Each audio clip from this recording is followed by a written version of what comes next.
Namaste and welcome to this exciting episode of Sathology Debunking Mythology. Sathology के इस episode में आपका बहुत बहुत स्वागत है। बड़ी महत्वपूर्ण घटना है 2026 शुरू हो चुका है और ब्रिक्स जो है एक महत्वपूर्ण विषय बनने वाला है सबके लिए। 2025 में अमेरिका ने भारत के ऊपर 50% टैरिफ लगाया। भारत सबसे ज़्यादा टैरिफ कंट्री है और उसके बाद है कोई और कंट्री होगा, लेकिन ब्राज़ील का भी टैरिफ माफ़ कर दिया गया है।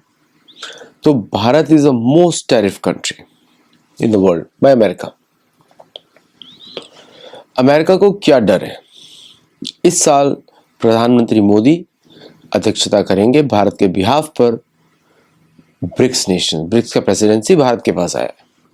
तो Modi ji will be the president of BRICS for this country for this year 2026। इस बात से इतना ज़्यादा आग लगी है अमेरिकन एस्टेब्लिशमेंट में कि आपको बता नहीं सकता, कि यहाँ तक कि ये प्लान किया गया है किस तरह मोदी जी की जो प्रेसिडेंसी है उसको इनइफेक्टिव करा जाए। उसके बहुत सारे मापदंड यूज़ किए जा रहे हैं। पहली बात तो रशियन शैडो फ्लीट्स पर कंटिन्यूअस अटैक, जो कि भारत को तेल सप्लाई करते हैं, या रशियन के हों या चाइनीज़ हों, कोई ना कोई शैडो फ्लीट जो भारत आती हैं। दूसरा, भारत के ऊपर H1B रिस्ट्रिक्शंस जो लगी हैं ज़्यादातर भारतीय प्रोफेशनल्स को ही लगती हैं। प्लस उनका ग्रीन कार्ड का राउट खुलता नहीं है अमेरिका में, क्योंकि उसके ऊपर कैप लगी हुई है। तो सिर्फ भारत के ऊपर ही H1B रेस्ट्रिक्शन या ग्रीन कार्ड रेस्ट्रिक्शंस लगाकर उन्होंने एक तरीके से भारतीयों का आने को रोकना शुरू कर दिया है। ये सब काम तभी किए गए, सबको मालूम था अगले साल ब्रिक्स की प्रेसिडेंसी भारत के पास होगी। तीसरा, भारत के चारों ओर एक तरह की घेराबंदी बनाने की कोशिश की गई। वो भारत ने विफल कर दी, बांग्लादेश में विफल कर दी, नेपाल में विफल कर दी, और पाकिस्तान में तो भारत को किसी को सुनता ही नहीं है। तो इन तीनों देशों में से सबसे ज़्यादा क्लोज रिलेशंस अमेरिका के पाकिस्तान के साथ हैं। तो ये सब चीज़ें शुरुआत करी गई पहले। भारत ने क्या किया? भारत ने K4 मिसाइल टेस्ट करी, अरिधमन को पानी में उतारा उसको एक्सेप्टेंस के लिए। ऑलरेडी ट्रायल कंप्लीट कर चुकी है, रेडी फॉर एक्सेप्टेंस। फिर उसने S4 सबमरीन को भी उतारा फॉर ट्रायल्स, और S5 के भी प्लान बता दिए, जो कि 13,500 टन की सबमरीन होगी। बाकी सारी सबमरीन 6 से 7,000 टन की है। और साथ में एग्रेसिव न्यूक्लियर अटैक सबमरीन का भी प्लान बाहर आ गया। उसके साथ ही भारत ने प्रलय मिसाइल टेस्ट करी, जो कि लिमिटेड कैनिस्टराइज लॉन्च है। Ballistic missile, quasi ballistic missile बोलते हैं, कि उसका पूरा बैलिस्टिक पाथ नहीं होता है, वो क्रूज और बैलिस्टिक उसके साथ एक साथ काम करती है। तीसरा, भारत ने रैमजेट पावर्ड शेल्स इंट्रोड्यूस किए 155 मिलीमीटर गन के लिए। प्लस भारत ने अपनी सेल्स बढ़ाने के लिए ग्रीस की कंपनीज भी भारत के अटैक गन्स को टेस्ट कर रही हैं। काफ़ी अफ्रीकन कंट्रीज भी टेस्ट करेंगी। पिनाका का उसने 120 किलोमीटर का रेंज का रॉकेट्स उसने टेस्ट करना शुरू कर दिया, विच इज़ गाइडेड। तो ये सब डेवलपमेंट्स करीब भारत ने 2025 में 31 दिसंबर तक ये सारे टेस्ट हुए। और भी बहुत सारी जो मिसाइल्स है एक्सटेंडेड रेंज, उसका भी टेस्टिंग हुआ। वो सब भारत ने किया फॉर 2026, क्योंकि 2026 गर्म होने वाला है। प्लस भारत ने 1000 स्पाइस बॉम्ब भी ऑर्डर कर दिए 1 जनवरी को, आज ही ऑर्डर कर दिए। प्लस भारत ने और भी ज़्यादा डिफेंस और इंटेलिजेंस सेटअप पे इम्प्रूवमेंट करना शुरू कर दिया। क्या दिखाता है? मतलब 2026 रंगीन होने वाला है फ्रॉम अमेरिका पर्सपेक्टिव और भारत पर्सपेक्टिव। जो यूएस का एम्बेसी है भारत में कंटिन्यूसली कोट करता रहा, बहुत अच्छा साल था, क्लोज रिलेशंस है, ये प्रोपेगेंडा है। On the ground everything is against. जैसे कि जो American propaganda on social media में क्या आ रहा है कि अमेरिका पीस चाहता है रशिया की, लेकिन एक्चुअल क्या निकल के आया है कि वो तो जो पूरा पुतिन के घर पे जो आक्रमण हो रहा था वो एक्चुअली अमेरिकन एजेंसीज का ही काम था, और उसको प्रेसिडेंट ट्रम्प ने छुपाया। लेकिन रशिया ने उनको वो मिसाइल जो डेटा होता है वही ऑफर कर दिया, देखो इसमें पढ़ लो इसमें क्या है। That means it was program to attack. लेकिन अमेरिकन पब्लिक को समझाने के लिए उन्होंने कैंपेन लॉन्च किया ताकि अमेरिकन पब्लिक को लगे ये अटैक तो कभी हुआ ही नहीं था। This has gone very bad against Russia, और रशिया ने इसको एक्नॉलेज किया है कि इन सब अटैक के पीछे यूके और यूएसए ही थे। तो मतलब 2026 में ब्रिक्स की प्रेसिडेंसी मोदी जी के पास, और ये सब हरकतें अमेरिका की तरफ से हो रही हैं। चाइना के साथ अभी 2 शिप्स जो वेनेजुएला में गए थे, रशिया ने अपने बेला 1 शिप को रीनेम करके एक नए नाम से रजिस्टर करके भेजा है, खुलेआम भेजा है। वेनेजुएला के पास जो ब्लॉकेड लगा हुआ है अमेरिकन शिप्स को, उसके सामने से जाएंगे वो सारे शिप्स। चाइना ने भी यही किया, अपने शिप्स पे उसमें फ्लैग लगाया, बोलते रोक सकते तो रोक लो, अगर रोकोगे तो हम तुम्हारा रोकेंगे फ्रॉम चाइना। तो वो डिप्लोमेसी शुरू हो गई, मतलब मॉनरो डॉक्ट्रिन को चैलेंज करना शुरू कर दिया है। और मुझे लगता है ब्रिक्स की प्रेसिडेंसी में और भी चैलेंज होगा, Monroe doctrine plus international financial system. 2025 में भारत ने बहुत सारे इंडिपेंडेंट स्टेप्स लिए जो कि अमेरिकन डॉलर सुप्रीमेसी को डायरेक्टली चैलेंज करते हैं। जैसे कि बैंक्स को उसने अलाउ कर दिया कि वॉस्ट्रो अकाउंट खोल सकते हैं प्राइवेट बैंक्स भी, तो रुपी ट्रेड बिकम्स इजी। यूपीआई का एक्सपेंशन हुआ, अभी 30 कंट्रीज में एक्सेप्ट होता है, बाद में और भी कंट्रीज में एक्सेप्ट होगा। Notably Japan and France world, एक वेस्ट में और एक ईस्ट में, दोनों स्ट्रॉन्ग अमेरिकन एलाइज, दोनों में यूपीआई अभी एक्सेप्टेंस शुरू हो जाएगा उसका, विच मीन्स दैट डॉलर लोगों को खरीदने की जरूरत नहीं है भारतीय लोगों को इन कंट्रीज से। तो 30 मेजर कंट्रीज में अगर डॉलर खरीदने की जरूरत नहीं पड़ेगी, you can understand what will happen to the reserve currency standard.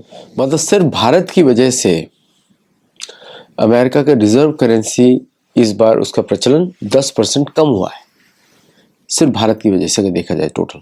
बाकी कंट्री से छोड़ दीजिए, चाइना तो अभी भी डॉलर यूज करता है विद यूएसए और अदर कंट्रीज, रशिया बिल्कुल नहीं यूज करता, तो रशिया और भारत की वजह से ही हुआ ये।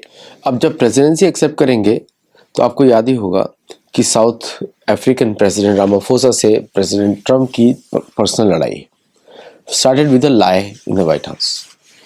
अब उसकी वजह से अब ब्रिक्स का पार्ट भारत है, भारत ने G21 बनाया, G21 के बाद अब वापस भारत उसका प्रेसिडेंट बन गया। जब भारत G20 का प्रेसिडेंट था तब भारत ने G21 किया, अब भारत ब्रिक्स का प्रेसिडेंट है।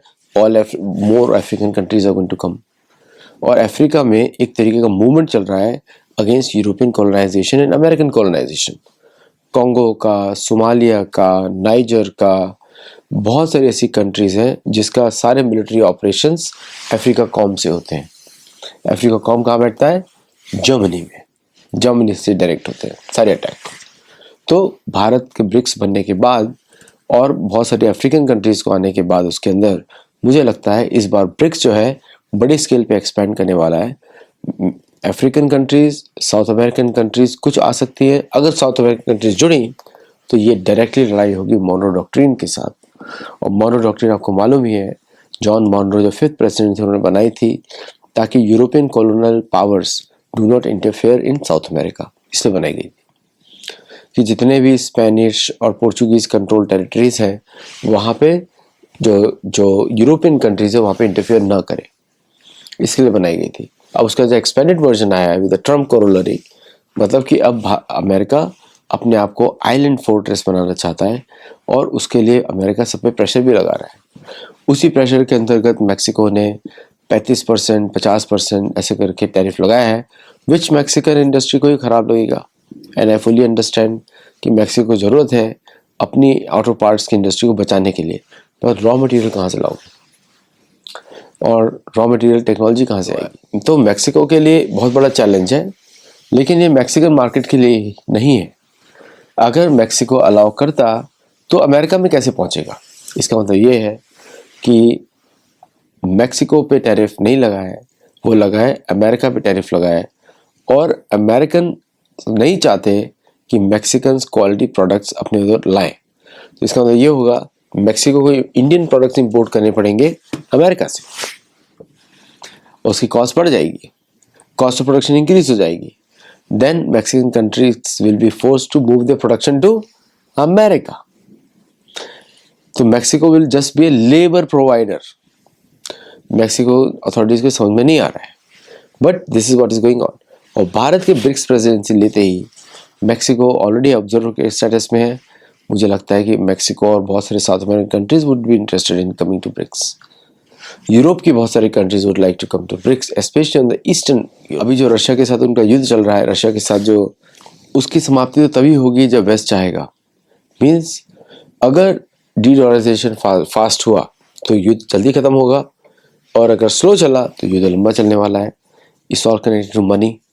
तो अगर स्लो हुआ इसका मतलब ये है कि America will have to continue trading with Ukraine, तो लंबा चलेगा। अगर नहीं होगा तो नहीं चलेगा। तो ओवरऑल देखा जाए तो मोदी जी ने एक तरीके की 2026 को रंगीन बनाने का सोच ही लिया है। मतलब हर तरह के रंग दिखने वाले हैं। और भारत का तो स्ट्रेटेजी ये है कि इंडियन ओशन रीजन से आप लोग बाहर निकले। मतलब आपका इन्वॉल्वमेंट इतना बढ़ जाए साउथ अमेरिका में और बाकी देशों में कि इंडियन ओशन रीजन आपके बस में ना रहे। तो ब्रिक्स की प्रेसिडेंसी मिलने पर बहुत सारे इस तरह के इनिशिएटिव्स हो सकते हैं। ब्रिक्स का is a non military alliance. तो नॉन मिलिट्री अलायंस में जो प्राइमरी पर्पस है ब्रिक्स का, इकोनॉमिक कोऑपरेशन है। तो इकोनॉमिक कोऑपरेशन मतलब ये ब्रिक्स टर्म जो है गोल्डमैन सैक्स ने बनाई थी। It is not a Indian term और ए रशियन टर्म और ए ब्राज़ीलियन टर्म और ए चाइनीज और साउथ अफ्रीकन। गोल्डमैन सैक्स एक तरीके से अपना दिवालियापन दिखा रहा है सिल्वर ट्रेडिंग में, गोल्ड ट्रेडिंग में। In fact gold dress JP Morgan की तो उधर मूव कर गई है। और गोल्डमैन सैक्स जो पॉलिसी इनिशिएटिव्स पे काम करता है उसके लिए ऑलरेडी ट्रबल टाइम चल रहा है। उसके लिए सबसे बड़ा मार्केट है भारत।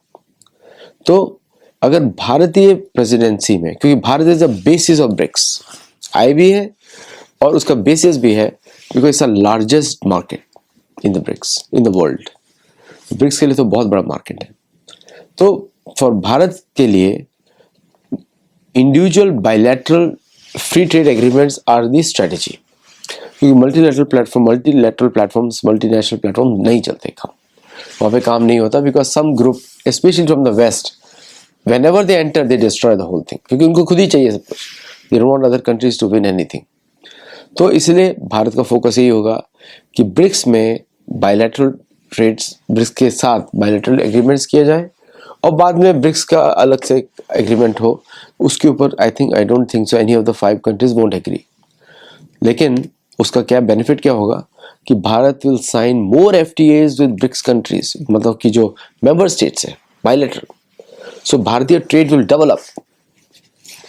ऑलरेडी भारत को जरूरत नहीं है अमेरिका के किसी मार्केट की, क्योंकि कॉस्ट्स आर और अदर प्रोडक्ट्स, अदर फीचर्स, मतलब जो the profit margins are high as long as dollar is a reserve currency. अगर डॉलर रिजर्व करेंसी नहीं है तो शायद ब्रिक्स को भी या US को भी ब्रिक्स के साथ एग्रीमेंट्स करना पड़े कि रशिया के साथ अलग एग्रीमेंट मिप्स के लिए, चाइना के साथ अलग करे सिप्स के लिए और भारत के साथ अलग करे UPI के लिए। तो ये सब इनिशिएटिव्स हम लोग देख सकते हैं बिकॉज मुझे उसी तरफ डायरेक्शन दिखता है यहाँ पे। सो ओवरऑल देखा जाए तो ब्रिक्स ने जो 2026 है उसका जो प्लान्स है आर वेरी सॉलिड। और दिखता भी है कि किस तरह जो अमेरिकन मार्केट्स रिस्पॉन्ड कर रहे हैं। 2025 में तो बहुत ही ज़्यादा अमेरिका की तरफ से प्रॉब्लम्स हुई भारत को, और 2026 में शायद वो प्रॉब्लम बढ़े, कम ना हो। With the BRICS presidency problem बढ़ सकती है, बट देखते हैं भारत कैसे इसको नेविगेट करता है। बट G20 में जब था लास्ट टाइम तो G21 हो गया, और ब्रिक्स में इस बार है तो अफ्रीका की चांदी ही चांदी। Africa is looking for a great gain, और उसमें वेस्ट पूरा परेशान होने वाला है। आजकल इतना ही। Thank you. हमारे मेंबर सुनिए वीडियोस देखिए, हमारे गुरुकुल में जुड़िए and take a journey forward. नमस्ते, थैंक यू।